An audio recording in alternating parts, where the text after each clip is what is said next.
Nama budaya. Terima kasih Pak Sekjen.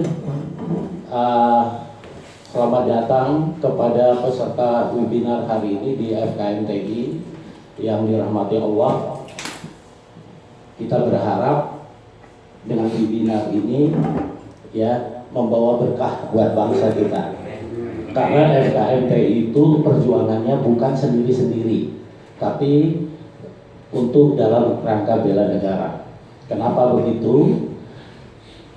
Tidak ada sebuah negara tanpa daratan. Kalau hanya laut semua kan tidak ada negara. Tapi fakta yang kita hadapi sekarang, Pak Syafi'i Ma'arif itu menyatakan 80% ya negara kita ini tanahnya dikuasai oleh korporasi, 13% oleh asing, 93% telah dikuasai segelintir orang. Bahkan hasil analisa dari Komnas HAM, anggota Komnas HAM menyatakan ada 3 provinsi di Indonesia, Kaltara, Sulawesi Utara, sama Kalimantan Timur, bahwa konsesi yang dikeluarkan oleh sebuah negara NKRI melebihi dari luas provinsi itu. Artinya ini sangat berbahaya. Jadi saudara kita, rakyat Indonesia yang tinggal sebelum merdeka di situ jadi penumpang gelap, jadi penumpang ilegal. Karena konsesi sudah diberikan oleh negara. FKMTI sangat konsen. Pada 2018 kami waktu deklarasi, saya sendiri menyatakan bahwa kalau Anda memiliki sertifikat hak milik belum tentu aman. Hari ke hari kami membuktikan bahwa fakta itu betul apa adanya. Di FKMTI hampir 70% yang telah memiliki sertifikat hak milik korbannya dirampas dengan menerbitkan hak baru di atas tanah tersebut, atau diambil melalui melakukan perampasan lewat pengadilan, digugat oleh orang yang dokumennya di tempat lain. Itu yang terjadi faktanya dengan Pak Robert, dengan Bu Ani, atau dengan korban-korban yang lain, bahwa begitu masifnya perampasan tanah di Indonesia ini belum menjadi trigger, belum menjadi warning buat pemimpin negeri ini. Mereka masih santai, ya. Padahal Pak Mahfud sendiri hari ini menyatakan, kita dapat berita 70% sudah dikuasai asing. Kembali ke pertanyaan saya ke awal, apakah kita sudah berdaulat dengan sebuah negara di mana tanah kita sudah dikuasai 70% oleh asing? Zaman kemerdekaan, sebelum merdeka aja mungkin tidak dikuasai 70%. Jadi oleh sebab itu kami mengajak seluruh rakyat Indonesia, terutama para pejabat, ya, para oknum pejabat, para pensiunan, jenderal, TNI, Polri, sadarlah. Mungkin tidak paham, mereka ikut membantu secara langsung maupun tidak langsung pengusaha-pengusaha hitam, bahwa Anda sebenarnya menjolimi saudara Anda sendiri dengan bergabung dengan mereka. Jadi kami hanya mengingatkan, kami tidak bisa berbuat apa-apa, bahwa negara dalam keadaan bahaya. Kalau kita merujuk pernyataan Pak Mahfud hari ini 70% dikuasai asing, ya perlu saya ingatkan, kalau 80% itu dikuasai korporasi, dan korporasi itu sudah IPO dan menjual sahamnya ke asing, ini jauh lebih berbahaya. Tapi fakta yang kami dapat di FKMTI adalah sebuah korporasi dapat HGU 4.000, dikuasai 10.000, dan itu diagunkan ke bank lokal dan uangnya dibawa buat. Akan kami buktikan di FKMTI begitu berbahaya perampasan. Jadi yang dirampas itu bukan terhadap rakyat, negara sekarang yang dirampas. Dan itu terlibat oknum-oknum aparat. Tanpa terlibat oknum aparat itu tidak akan bisa terjadi. Dan dibackingi oleh oknum-oknum pejabat yang sudah pensiun, terutama saudara-saudara kita, bapak-bapak senior kita, jenderal-jenderal yang berafiliasi dengan pengusaha-pengusaha hitam. Kami hanya bisa sekali lagi mengingatkan, ini demi kedaulatan negara. Anda dulu pejuang, sekarang jangan jadi pecundang. kurang lebih itu dari kami FKMTI. Wabillahi taufiq wal hidayah. Wassalamualaikum warahmatullahi wabarakatuh. Waalaikumsalam. Nah, barusan itu Pak Budi baru sambutan itu. Jadi saya mau biar semua se-Indonesia tahu sebetulnya kan yang di Kemenko Polhukam tuh udah sampai di mana Pak Budi gitu kan, apa aja, terus kemudian juga yang di BPN juga apa aja gitu kan, sekaligus juga biar seluruh Indonesia tahu ketika berhadapan dengan persoalan pertanahan ini harus bagaimana dan kemana, termasuk Mbak Eskrim juga. Silakan Pak Budi. Terima kasih Pak. Para peserta webinar seluruh tanah air, perlu kami sampaikan, FKMT itu berbicara berdasarkan data.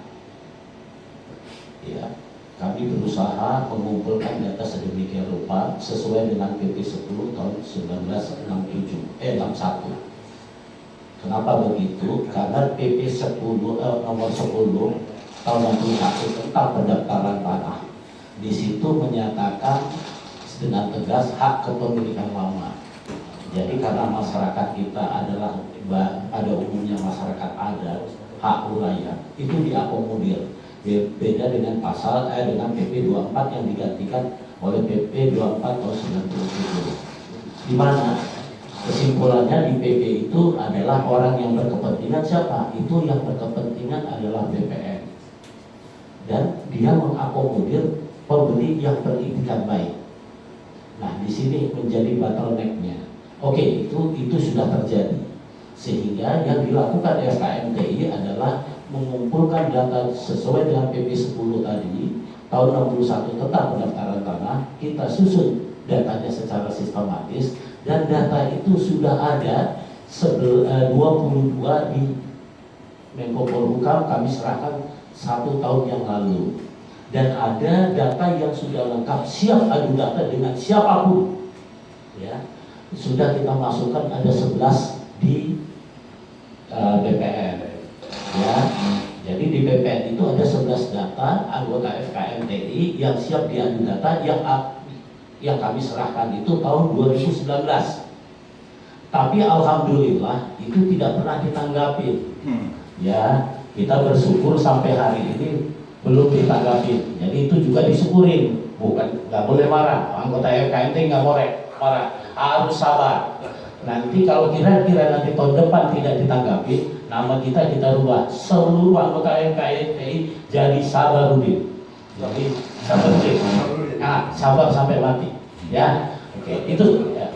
Jadi itu yang sudah ada 11 di BPN. Ada 6 kasus yang sudah diteliti sampai detail yang akan diserahkan kepada Wamen agar BPN. Dan waktu itu yang menerima kami adalah Pak Budi Suryanto, dan kita sudah diskusi dan menurut beliau juga sudah valid, dan kami pun alhamdulillah belum dapat kabar juga, dan itu sudah berlalu 1 tahun yang lalu. Ya Pak ya, 1 tahun tengah. Jadi betapa sulitnya menembus tembok itu. Jadi kalau ternyata di negara kita bicara kejujuran itu agak susah. Nah, ya, kejujuran. Tapi kita yakin ya, satu saat mereka akan tergerak. Nah, khusus di Menko Polhukam itu sudah bekerja sama, ada punya MOU ya dengan FKMTI itu pada 2019 akhir. Dan kita telah menyerahkan datanya 22 yang siap adu data. Nah, kita tunggu karena hari ini ada Pak Mahfud menyatakan 70% dikuasai oleh asing. Nanti kita akan menyuratin lagi FKMTI. Mudah-mudahan ada teman-teman yang punya koneksi dengan Menko Polhukam ini bisa menyampaikan supaya nanti mungkin ini menjadi sebuah metode penyelesaian yang sangat sederhana untuk penyelesaian masalah perampasan tanah. Para peserta webinar seluruh tanah air, kami sampaikan bahwa sangat berbeda konflik pertanahan dengan perampasan tanah. Apa perbedaannya? Kalau konflik pertanahan, sengketa pertanahan adalah sengketa terhadap satu lahan oleh 1 atau 2 lebih orang yang punya hubungan dengan tanah itu. Contohnya, 4 ahli waris, lebih dari 1 ahli waris memperebutkan satu lahan, sehingga dibuktikan keperdataannya terhadap hubungan sebuah lahan itu harus diuji di pengadilan. Begitu juga ada hubungan bisnis, sebuah perusahaan di mana pemilik sahamnya ada banyak, nanti itu dibuktikan siapa pemilik yang sah terhadap tanah itu. Jadi ada hubungan bisnis, ada hubungan hukum terhadap tanah itu, baru itu disebut adalah sengketa atau konflik pertanahan. Tapi di perampasan tanah tidak. Kenapa begitu? Ya, ini contoh kasus bahwa secara global, ya, perampasan tanah itu bisa kita simpulkan timbulnya hak baru yang dikeluarkan oleh negara, baik itu HGU, hak usaha, atau dan lain-lain, atau izin IP, apapun yang dikeluarkan oleh Pemda, ya, di atas tanah milik rakyat yang asli situ.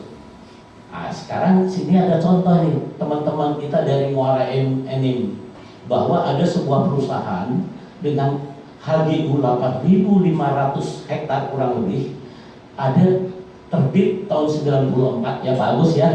Nah, di atas tanah saudara kita ini. Sementara itu terbitnya tahun 94. Mereka ini tinggal sebelum ada negara Indonesia belum merdeka, nenek moyang mereka udah dari situ. Sekarang mereka berubah jadi penumpang ilegal gitulah. Jadi ini menjadi sebuah ironis dalam sebuah negara dengan Undang-Undang Dasar 45 pasal 33 dengan Pancasila sila kelima, keadilan sosial bagi seluruh rakyat Indonesia. Ini coba kita koreksi lagi, introspeksi lagi ya, mulai dari kita dari DPR, pemerintah yang paling tertinggi Pak Jokowi, ini harus kita selesaikan. Jangan kita perang saudara. Kasihan, ini saudara kita dari Muara Enim, dari tahun 94 mereka merasa tersiksa. Karena apa? Mereka mengajukan sertifikat tidak bisa, ngapain-ngapain tidak bisa. Sekarang mereka diintimidasi.